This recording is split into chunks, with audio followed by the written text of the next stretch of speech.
Olá pessoal do YouTube, tudo bem com todos? Fazendo o prometido, eu vou colocar aqui o som que foi o kit duas vias da Bravox, o CS60D, mais o Stetson CR600. Aí eu coloquei os coaxiais atrás também da Bravox, que é o CX50B. E o resultado ficou legal, deu um som muito bom. Eu vou ligar aqui para que a gente acompanhe, viu?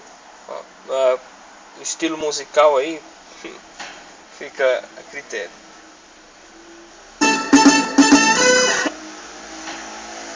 Vamos olhar aqui, ó.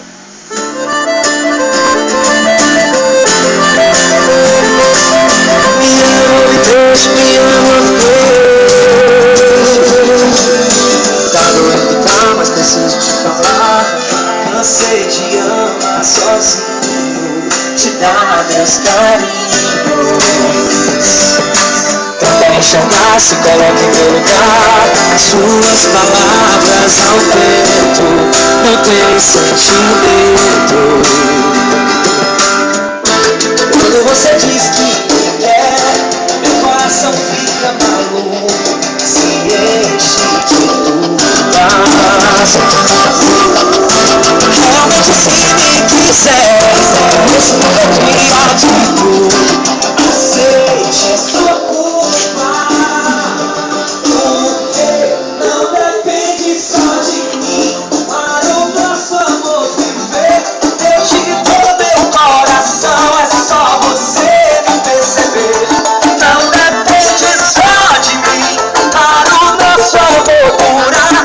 Em nome dessa paixão, você também tem que me amar.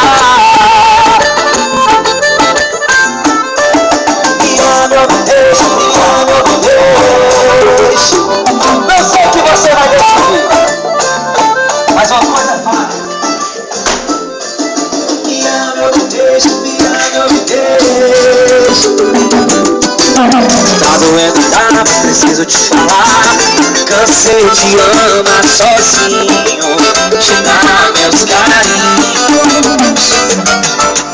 Tenta enxergar, se coloca em meu lugar, suas palavras ao vento, não tem sentimento. Tá aí pessoal, espero que tenham gostado, né? Qualquer dúvida aí pode postar nos comentários, fica a critério. Um grande abraço e tchau, viu? Valeu!